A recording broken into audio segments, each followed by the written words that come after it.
The woman spent all her savings on a first-class ticket, just so she could kill herself on the plane. But when she hid in the bathroom, getting ready to take poison, the plane suddenly started to shake violently. The sudden weightlessness threw her straight to the ceiling. She could clearly feel the plane going into a rapid dive. But when she woke up again, she was already on the ground. She was lucky to survive. But cries of pain came from all around. The ground was covered with passengers' bodies. She finally found one survivor with great difficulty. But just as she tried to help, he started coughing up blood, and then died right in front of her. She could not believe what she was seeing. She never thought her suicide attempt would ironically save her life. While those who wanted to live ended up dead, the woman quickly started shouting loudly, hoping there were other survivors on the plane. Just then a man's voice came through. It turned out to be Paul, whom she had just met at the airport. Seeing he was still alive, Daisy was very happy. Luckily they only had some surface injuries. Then to keep warm, they hid inside the cabin. But as soon as they went in, Paul lifted his shirt. Turns out he looked fine on the outside, but actually had serious internal injuries.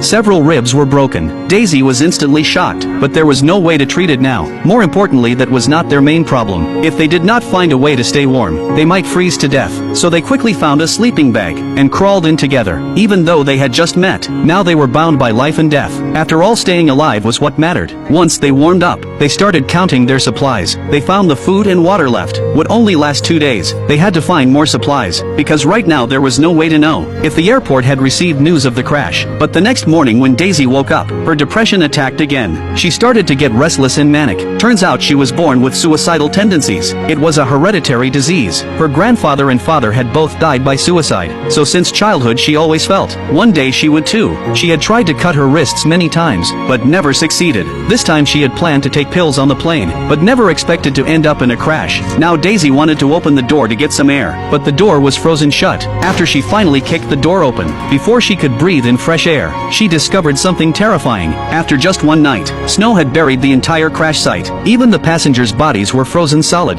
But in this way, the bodies would not rot. Seeing this, she became sad. She had wanted to die, but instead she survived. Life really was unfair, but the dead were gone. Their grief could not change anything. What mattered now was that she was still alive. But in this harsh environment, they could not last much longer. The snow outside was falling heavier. Paul thought they could not stay here. They should leave right away, because even if rescue came, by then the snow would cover the whole mountain, and rescuers would never find the site. So leaving now was the best choice. But Daisy disagreed. She thought waiting for rescue here was the best plan. More importantly, she no longer wanted to live. She would rather just freeze to death here. Paul of course refused. He tried to drag her away.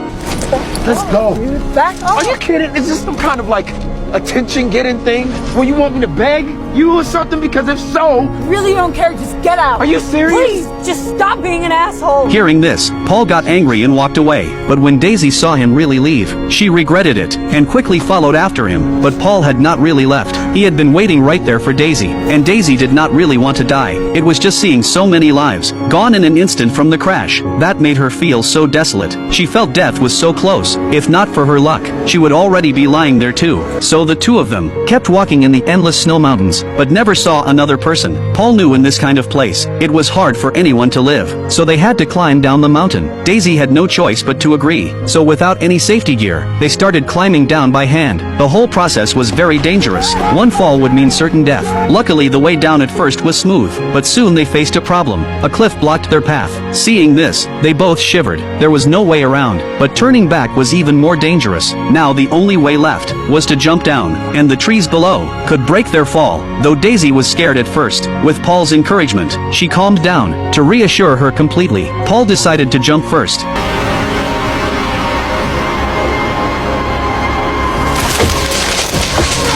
Seeing this, Daisy broke out in a cold sweat. She did not know if Paul was dead or alive, but soon his voice came from below. Hearing he was fine, she felt relieved. After preparing herself, she gathered all her strength and jumped without hesitation. Thanks to the tree, they were both safe. Just a few scratches. After resting a bit, they kept going. They crossed a vast desert and came back onto the snowy mountains. Along the way, Paul accidentally found a cave. Just as he was calling Daisy to rest, he saw something terrifying. He quickly shouted for her to run. An avalanche was coming, but by the time Daisy noticed, it was too late. The avalanche was too fast. It swallowed them instantly. No one knew how long had passed before she slowly woke up. Paul on the other side was digging desperately, trying to find Daisy buried in the snow, but she was still dazed, unable to make a sound. Luckily Paul kept digging, and finally pulled Daisy out. She was not in good shape. She needed warmth to restore her temperature, or she might freeze to death. Paul dragged her into the cave. Luckily, it was much warmer inside. A few hours later she finally woke up. At that moment Daisy understood. Death was not as easy as she thought.